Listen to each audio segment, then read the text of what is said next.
가이사랴에 고넬료라 하는 사람이 있으니 이달리아 부데라 하는 군대의 백부장이라.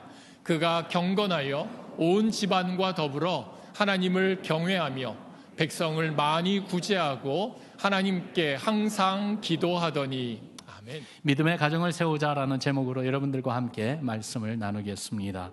여러분, 가정은 하나님이 사람에게 주신 첫 번째 선물입니다. 하나님이 주신 복입니다. 아담에게 하와를 주셔서 가정을 이루게 하시고 하나님이 복을 선언하셨어요. 그 말씀이 창세기 1장에 벌써 나오지요. 28절에 보니까 하나님이 그들에게 복을 주시며 하나님이 그들에게 이르시되 생육하고 번성하여 땅에 충만하라. 땅을 정복하라. 땅에 움직이는 모든 생물을 다스리라. 여러분, 축복된 가정을 이렇게 이루어 주시고 그 가정을 통해서 하나님이 이루고자 하는 청지기 사명을 주신 것입니다. 이 가정과 더불어 하나님이 두 번째로 주신 가장 큰 선물은 교회입니다. 교회를 그리스도의 신부 아니면은 그리스도의 몸이라 성경에서 그렇게 우리에게 비유로 말씀해 주시는데, 실제로 보면은 교회는 하나님의 가족입니다. 우리가 예수님을 믿는 신앙으로 함께 모여 우리 하나님 아버지께 예배드립니다. 그러면서 주님 안에서 우리가 서로에게 형제와 자매됨을 알고 또한 그렇게 부르기도 하죠. 이렇게 가정과 교회는 소중합니다. 가정과 교회는 하나님께 중요하고 또한 우리에게 참 중요해요. 그래서 하나님을 대적하는 원수 마귀는 무엇보다도 가정과 교회를 무너뜨리려고 합니다. 여러분, 특히 가정을 무너뜨리려고 그렇게 공격하는 이 세상의 유혹과 시험과 또한 영적 싸움 피부로 느끼십니까? 21세기를 이렇게 부를 수 있을 것 같아요. 가정의 위기의 시대라고요. 생각해 보면은 세상의 온갖 문화, 현대 문화요. 또한 이 인터넷을 통해서 계속 이렇게 전해지고 있는 여러 가지의 이 문화 콘텐츠, 이런 모든 것들이 유혹과 시험으로 끌고 가면서 결국은 가정의 문제를 부채질하고 있어요. 그것만이 아니라 우리가 살고 있는 우리 이 미국을 한번 생각해 봅시다. 국가의 법, 또한 공공교육, 세상 윤리, 여기에 지금 한 가지 계속 그 one thread로서 계속 관통하고 있는 한 가지 지금 세상에 돌아가는 모습이 있는데 뭐냐면 부모와 자녀 세대를 끊어놓으려고 합니다. 자녀를 보호하고 자녀를 양육하는 그 부모의 권리를 자꾸 제한하려고 하고 있습니다. 그러면서 가정을 파괴하는 시대가 되었습니다. 이런 가운데 가정을 지키며 우리 자녀들을 바른 신앙관과 가치관으로 세운다는 거요, 쉽지 않아요. 그래도 해야 됩니다. 만약에 그렇게 하지 못한다면 가까운 미래가 너무나도 암담해요. 소망이 없는 세상이 될까 두렵습니다. 그래서 그럴까요? 지금 이 시대 젊은이들도 가정을 갖는 것을 자꾸 미루고 있습니다. 그만큼 가정을 갖는다는 것이 자신이 없기 때문에 그런 것은 아닐까요? 어떻게 해야 되겠습니까?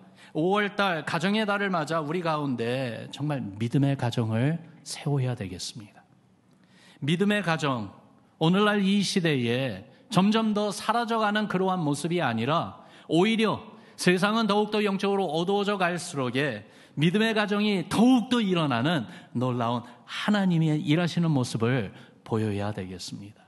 이 믿음의 가정의 모습은 어떤 모습일까요? 성경에 믿음의 가정들을 많이 소개하고 있어요. 노아의 가정, 아브라함의 가정, 욥의 가정, 여호수아의 가정, 다윗의 가정 등등 정말 믿음의 가정들이 많이 있는데 perfect family는 아닙니다.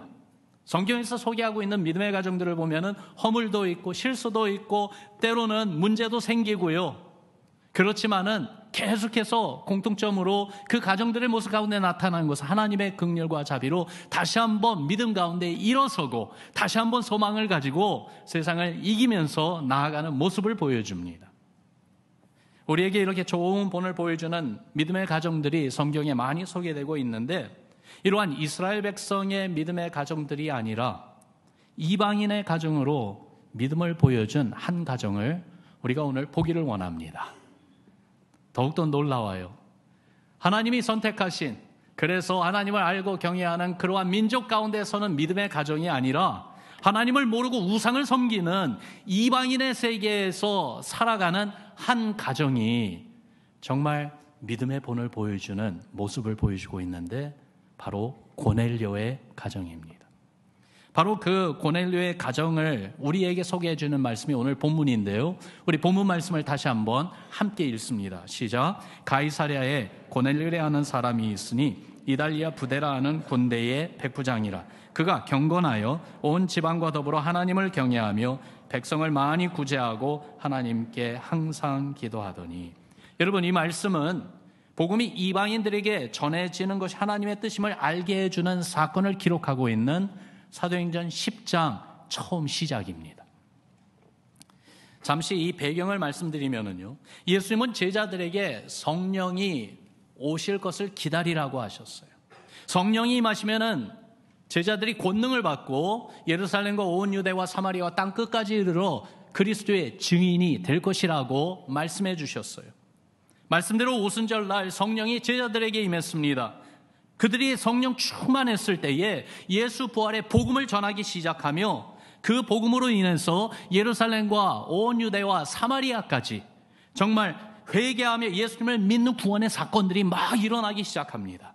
그러나 이방인들에게까지는 아직 복음이 전해지고 예수님을 믿는 사건이 일어나고 있지 않았을 그때에 바로 이 고넬료의 가정이 우리에게 소개되며 나오고 있는 것입니다. 고넬료는 어떤 사람인가? 1절에 그를 소개하는데요, 로마 군대의 백부장이라고 그랬어요. 백부장이란 말은 100명의 군사를 지휘하는 장교라는 말이에요. 로마 군대의 사기와 또한 위력은 백부장의 용맹스러움에서 나온 것이다 라는 그러한 역사 기록들이 있는 것이 있는데요, 그걸 볼 때 고넬료는 바로 이렇게 용맹스러운 로마 군인이었고 또한 로마 용사였다는 것이죠. 그는 당연히 이방인이었습니다. 또한 유대 땅을 관할하는 총독부는 예루살렘에 있었지만은 이 고넬료가 지휘하는 이 군대는요, 이 부대는 바로 가이사랴에 있었는데 가이사랴가 바로 군사령부였었습니다. 그가 속한 부대는 가이사랴에 있는 이달리아 부대라고 1절에서 그렇게 말해주고 있는데, 그 말은요, 군인들이 그의 지휘 아래에 있는 모든 사람들은 다 로마인이라는 것입니다. 로마가 정복한 그러한 여러 민족들 가운데 특별히 용맹스러운 자들을 군사로서 징집해서 군대를 이루기도 했는데, 그러나 고넬료가 지휘하는 이 부대는 특별히 로마인들로만 형성된 부대라는 것이죠. 황제에게 충성을 다하지만 그 로열 바디가드의 역할을 한 부대로서 유사시에 총독을 호위하고 유대 땅 전체를 군사적으로 책임지는 중요한 임무를 맡고 있는 그 부대 백부장의 지위를 가졌던 사람입니다.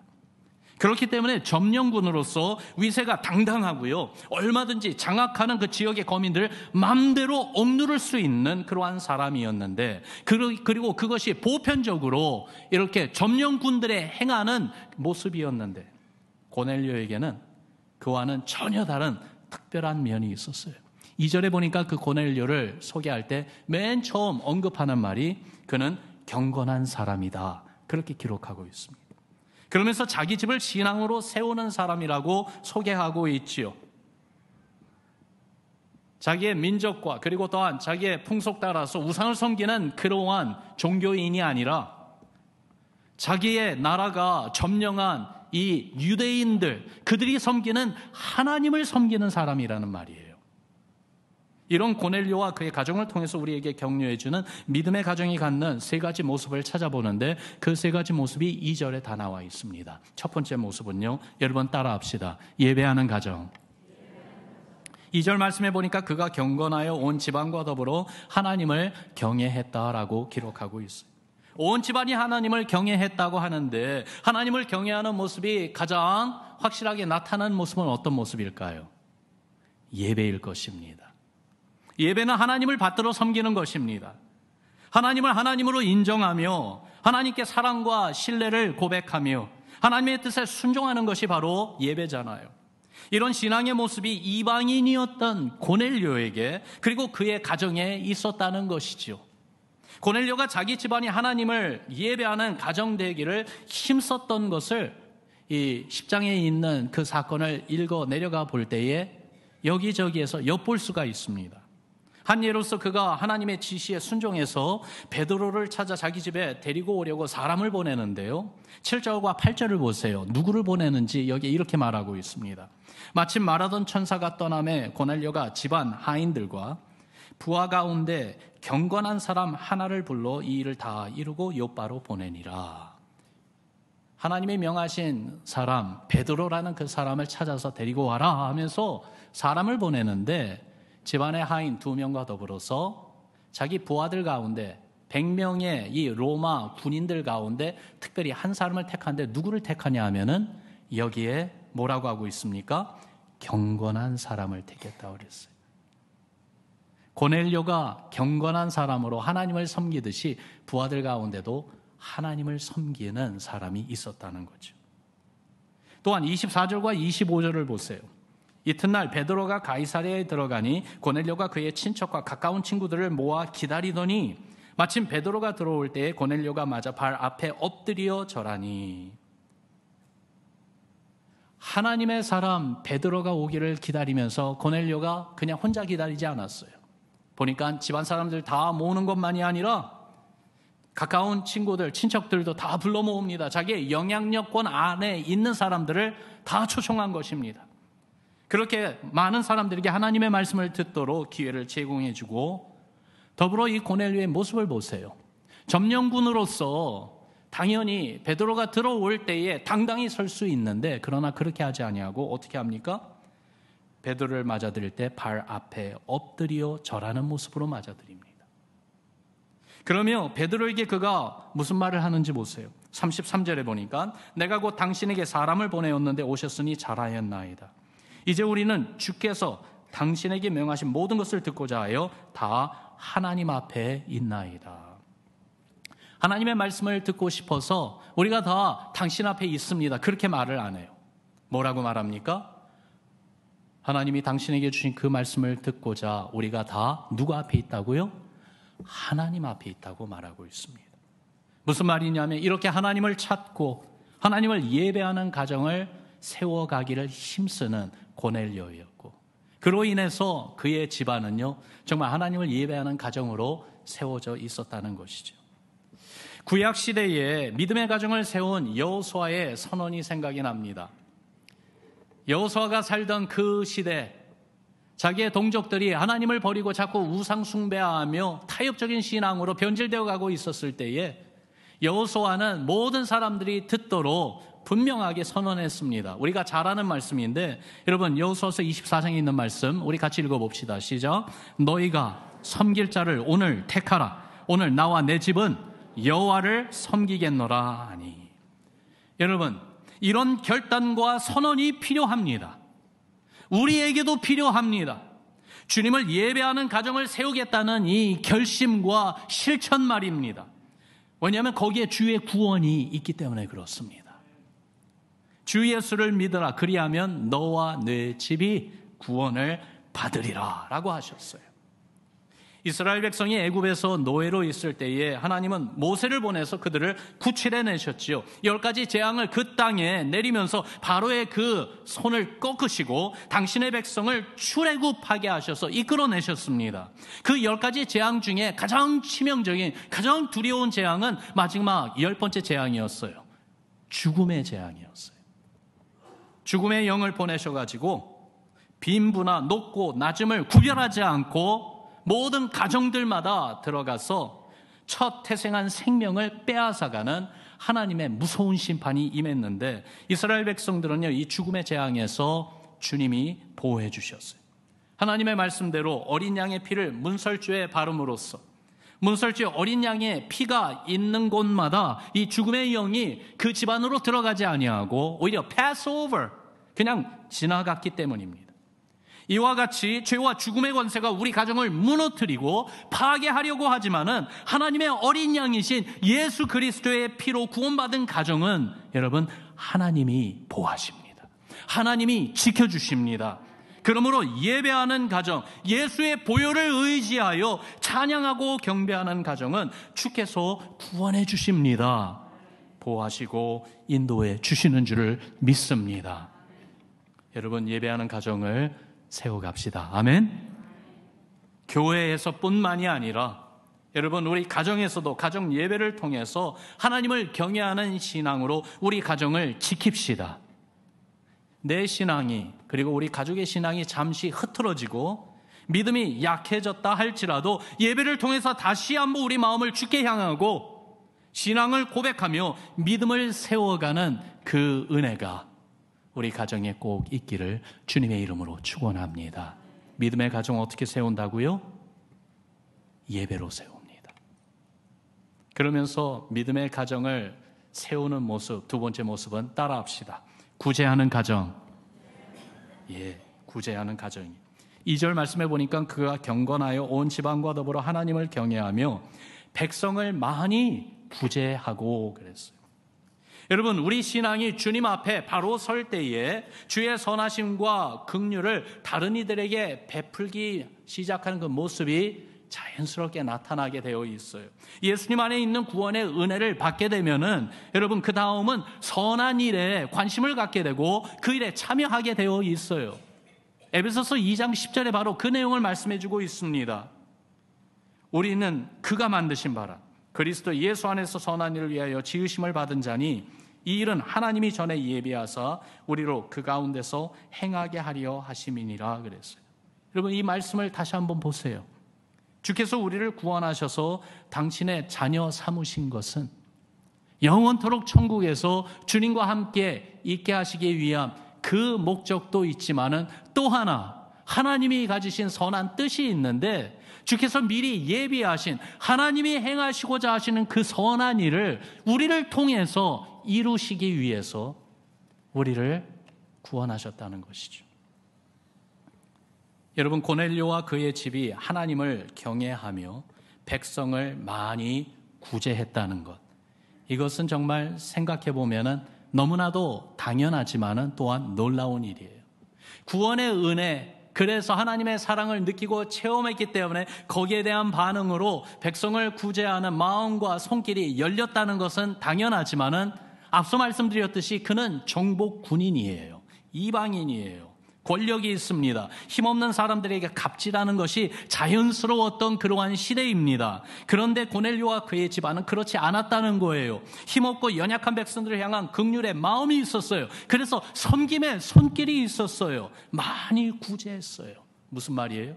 크게 그리고 자주 구제의 손길을 폈다는 것입니다. 여러분, 우리 주님은 가난하고 연약한 분들을 돌보시는 주님이십니다. 성경은 우리 하나님을 나그네와 고아 그리고 과부를 불쌍히 여기고 돌보시는 하나님이라고 증거하고 있습니다. 주께서 긍휼의 손길을 베푸실 때에 어떻게 하시는가 보면은요, 많은 경우에 주님의 마음을 품고 있는 사람을 통해서 주님이 일하십니다. 대표적인 예 중에 하나가 바로 룻의 이야기죠. 구약에 나오는 룻, 여러분 아시지요? 모압 여인이에요. 이방인입니다. 유대인 청년과 사랑하게 되고 결혼했습니다. 그러나 그 행복도 잠시뿐, 그 남편이 세상을 떠납니다. 젊은 나이에 과부가 되었습니다. 그런데 룻은 모시던 홀 시어머니를 버리지 않습니다.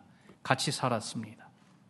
그러나 모압 땅에서 살던 이 시어머니 나오미, 자기도 남편을 잃고 아들도 잃고 너무나도 힘들고 괴로운 가운데 더 이상 그 땅에서 살고 싶지가 않았습니다. 고향으로 돌아가겠다고 마음에 정합니다. 그래서 자기의 그 며느리 룻을 그의 친정으로 돌려보내려고 하지만은, 그러나 룻은 시어머니를 떠나지 않겠다고 결심하죠. 그래서 이 두 과부가 유대 땅 베들레헴으로 옵니다. 거기서 가난하고 그리고 불쌍한 가정으로서, 연약한 가정으로 살아가는데 이 가정에 특별히 친절함으로 다가온 한 사람이 있었습니다. 누구예요? 보아스입니다. 결국 보아스와 룻이 결혼합니다. 그리고 그 가정에 하나님이 축복하셔서 자녀를 얻게 되는데 아들을 낳고, 그러면서 그 가문에 누가 나옵니까? 다윗 왕이 나오고 나중에는 온 인류를 구원하신 예수 그리스도가 탄생하십니다. 여러분, 이 내용을 쭉 볼 때에 여기에서 우리가 캐치해야 되는 것이 나그네 되었고 과부 되었던 불쌍한 나오미와 룻을 돌보신 하나님, 그리고 주님이 그들을 돌보실 때에 보아스를 통해서 그 일을 하셨다는 그 내용을 우리가 놓치지 말아야 되겠어요. 야고보서 1장 27절에 보니까 주님을 사랑하며 주님 앞에 바로 선 신앙의 모습을 이렇게 정의를 내려주고 계십니다. 같이 읽습니다. 시작. 하나님 아버지 앞에서 정결하고 더러움이 없는 경건은 곧 고아와 과부를 그 환난 중에 돌보고 또 자기를 지켜 새 속에 물들지 아니하는 그것이니라. 아멘.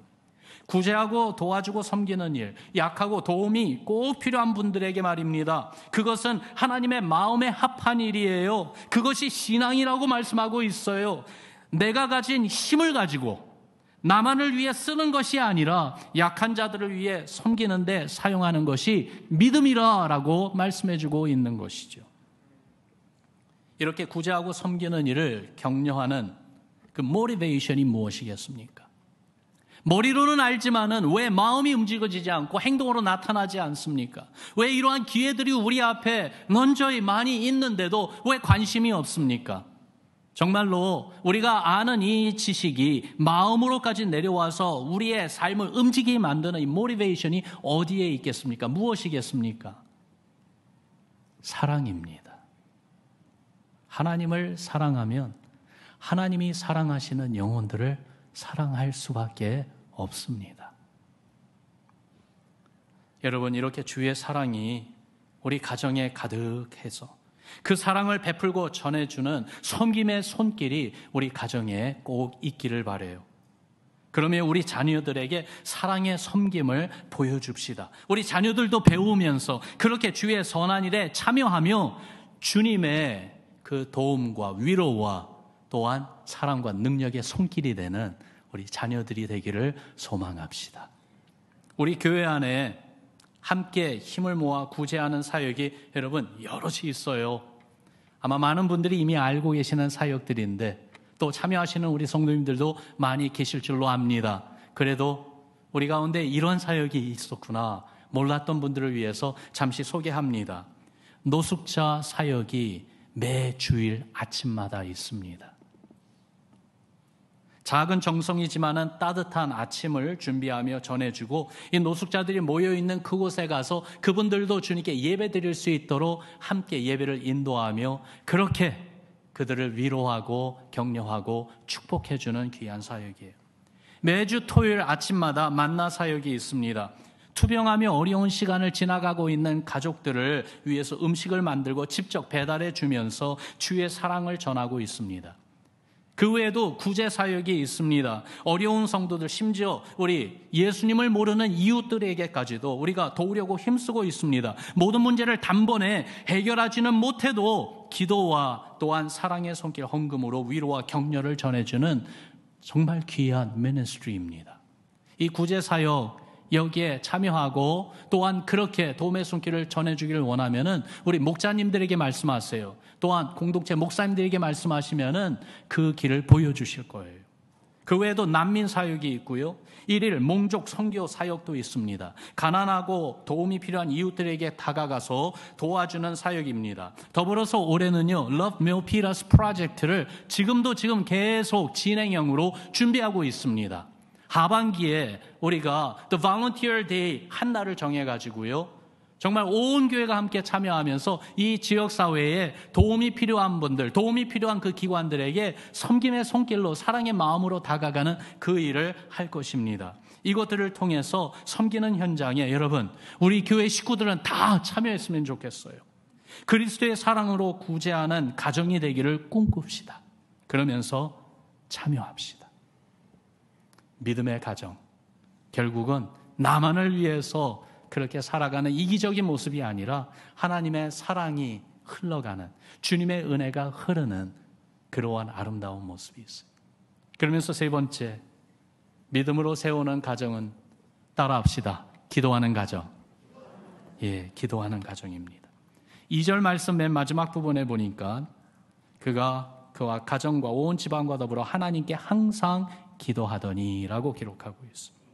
하나님께 항상 기도하더니 정말 깊은 인상을 남기는 문구 아닙니까?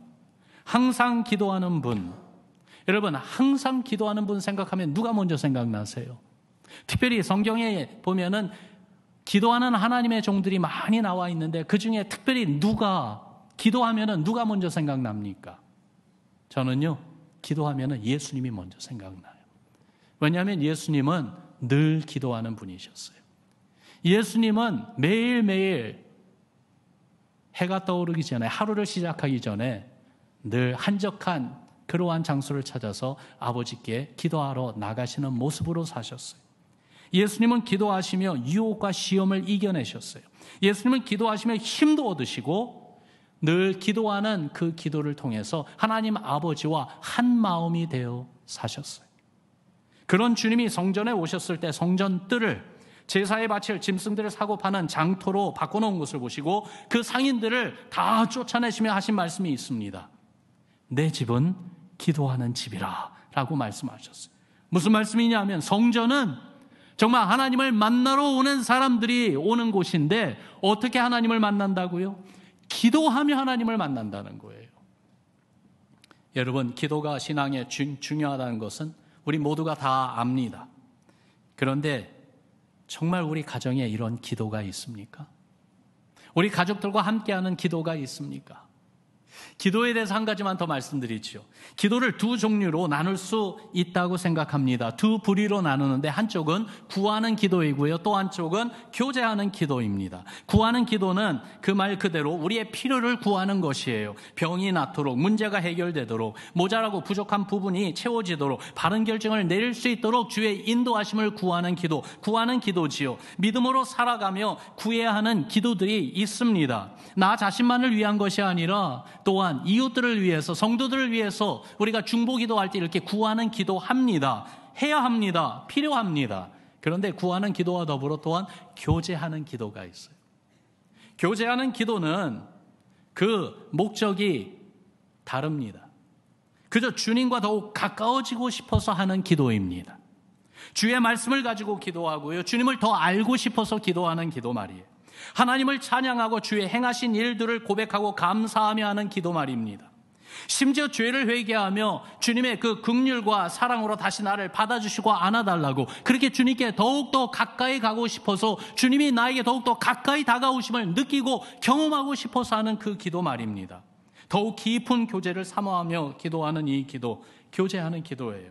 때로는 주님이 말씀해 주시기를 기다리는 기도 역시 교제하는 기도입니다. 우리가 기도할 때에 꼭 내가 항상 말하는데, 여러분, 기도는 대화예요. 우리가 주님께 우리의 마음을 표현하며 아뢰기도 하지만 주님이 나에게 지금 뭐라고 말씀하시는가 듣는 순간도 있어야 되지 않겠어요? 그래서 기도하는 가운데 잠시 마음을 조용히 주님 앞에 열고서 주여 말씀하여 주옵소서 하면서 주의 성령이, 아니면은 주님의 말씀을 생각나게 하시면서 어떤 방법으로라든지 주님이 나에게 뭐라고 하시는지 주의 음성을 듣고자 기다리는 기도, 바로 교제하는 기도입니다. 그뿐만이 아니라 일상에서 일어나는 일을 주께 말씀드리며, 오늘처럼 어저께까지 이렇게 비가 오고 그랬는데 비 온 이후에 화창한 날은 더욱더 신선하고 너무 좋지 않습니까? 여러분, 교회 오시면서 그런 기도 하셨어요? 아마 우리 가운데 그런 기도 하신 분들이 있었다고 저는 생각해요. 하나님, 날씨가 너무나도 좋네요. 감사합니다. 오늘 아이들 행사가 있다고 하는데 정말로 좋은 날씨 주셔서 너무 감사합니다. 하나님 최고예요. 여러분, 이거는 교제하는 기도예요. 우리의 일상생활에서 일어나는 일들을 그저 주님과 같이 대화하며 나누면서, 그러면서 주님과 더욱더 친근한, 친밀한 나눔을 함께 갖는 그런 기도 말이죠. 여러분, 이렇게 구하는 기도, 교제하는 기도가 우리 가정에 있는지요? 우리 가정은 기도하는 가정인지요? 어디서부터 시작해야 될까요? 어디서부터 다시 시작할 수 있겠습니까? 여러분, 여기서부터 한번 시작해 보세요. 부모로서 자녀를 위하여 기도하시기 바랍니다. 그리고 때로는 자녀들에게 우리 부모를 위해서 기도해 달라고 기도를 부탁하시기를 바랍니다. 함께 주님의 나라와 주의 교회를 위해서 기도해 보세요. 목사님들을 위해서 기도하고요. 성도님들과 이웃들을 위해서 기도해 보는 겁니다. 자녀들이 다니는 학교를 위해서 기도하고요. 또한 아빠 엄마의 직장을 위해서 기도하고 서로를 축복하며 또한 가정의 중요한 결정을 앞에 두고 있다면 그것을 위해서 함께 기도해 보세요. 기도하는 가정은요, 주님이 일하시는 것을 봅니다. 우리가 믿음 생활하면서 왜 주님이 일하시는 걸 못 봅니까? 기도하지 않기 때문에 그렇습니다. 기도하면은 어떻게 응답하실까 하는 기대감이 있어요. 그 기대감 가운데 하나님이 응답하시는 그 순간을 놓치지 않습니다. 주님이 일하시는 것을 봅니다. 아모스 3장 7절에 보면은 정말 너무나도 좋은 말씀이 있어요. 우리 같이 읽어봅시다. 시작. 당신의 비밀을 그 종 예언자들에게 미리 알리지 않고서는 어떤 일도 하지 않으신다. 아멘. 새 번역으로 읽었는데요.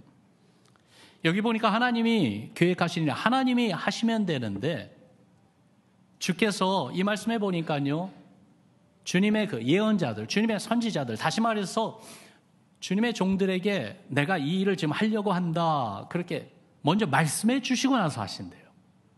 왜 이런 말씀을 하십니까? 왜 이렇게 하시겠습니까? 미리 알게 하셔서 당신의 종들로 하여금 기도하게 하시기 위한 것 아닙니까? 왜냐하면 기도하면 기대하게 되거든요. 그리고 기도하면 하나님이 일하시는 모습을 더 관심을 가지고 보게 되거든요. 그뿐만이 아니라 때로는 하나님이 행하시는 일을 주의 종들을 통해서 하시기 때문에 기도하는 사람들을 통해서 하나님이 당신의 일을 이루어 가시기 때문에, 그래서 기도하는 분이요, 하나님의 일을 합니다. 기도하는 가정이 하나님의 일에 참여합니다. 고넬료는요, 항상 기도하는 가정이었어요. 그에게 하나님이 하실 일을 보여주셨어요. 베드로를 통해서 예수 부활의 복음을 듣게 해주셨어요. 그러면 말씀을 들을 때에 성령이 그의 집안 모든 사람들에게 임했어요. 오순절 성령 강림과 동일한 하나님의 복이 그들에게 임했습니다. 그러면 이제는 복음이 이방인들에게 땅끝까지 선포되는 주의 뜻이 펼쳐지기 시작하는데, 그 새로운 챕터, 새로운 장이 열려지는 그 첫 번째가 바로 고넬료와 그의 가정이었어요. 왜 하나님께서 고넬료와 그의 가정을 특별히 선택하셨을까? 기도하는 가정이었기 때문에. 주님이 이 시대에 어떤 일을 준비하고 계실까요? 누구에게 그 일을 보여주시고 알게 해주실까요? 기도하는 가정들일 것입니다. 여러분, 주께서 계획하신 이 마지막 때에 늦은 비의 은혜를 부어주시며 영적 부흥을 사모하고 기대하는 마음으로 우리 가정들을 기도하는 가정들로 세워보지 않겠습니까? 새벽을 깨우는 기도, 또한 함께 모여 오로지 기도에 힘쓰는 그러한 헌신, 이런 자리에 우리 가정들을 초청합니다. 함께 기도하며 주께서 우리에게 베푸신 그 은혜처럼 여러분, 우리 자녀 세대도 믿음의 세대로 세워주시고 다음 세대를 통해서 더욱더 크고 놀라운 일들을 또 행하시는 우리 주님을 사모하고 기대하고 경험하는 우리가 되기를 주님의 이름으로 축원합니다. 영어 찬양 가사 가운데 그런 가사가 있어요. You can do it again. You can do it again. 과거에도 주께서 놀라운 구원을 행하셨는데 하나님, 당신은 또 하실 수 있습니다. 오늘 또 하실 수 있습니다. 사랑하는 성도 여러분, 바로 믿음의 가정을 세우기 위해서 주님 앞에 예배하기를 힘쓰고 또한 구제하는 마음과 손길을 활짝 펴며 그리고 주님 앞에 무릎 꿇고 기도하는 그 기도가 살아있는 가정, 하나님께서 행하시는 놀라운 일들을 보고 참여하고 또한 그리스도의 영광을 노래하고 찬양하는 가정이 될 줄을 믿습니다. 이 시대는요, 점점 더 힘든 시대가 될 겁니다. 특별히 믿음을 가지고 기독교 신앙으로 살아가려고 할 때 더 어려운 시대로 변해갈 겁니다. 어디에 근거해서 그 말씀을 드리냐면 하나님 말씀 성경이 그렇게 예언하고 계세요. 말씀대로 이루어져 가고 있어요. 그런데 또 하나 하나님의 말씀을 보면은 세상은 더욱더 어두워질수록에 그 가운데 하나님의 행하시는 놀라운 구원의 능력은 더욱 놀랍게 나타날 것을 말씀하십니다. 하나님의 말씀이 땅 끝까지, 복음이 땅 끝까지 전파된다고 말씀하십니다. 그리고 어두운 세상에 소금과 빛의 역할을 하는 하나님의 사람들, 하나님의 가정들, 하나님의 교회들을 세우신다고 말씀하십니다. 5월 한 달 동안 우리 가정을 믿음의 가정으로 세워주소서. 예배하는 가정, 구제하는 가정, 기도하는 가정 되게 하여 주소서 하는 간절한 소원으로 주님의 은혜를 더욱 체험하며 이 은혜를 더욱 다른 이들에게 흘러보내는 여러분과 저의 가정, 또한 우리 모두가 되기를 주님의 이름으로 축원합니다. 우리 같이 기도하겠습니다.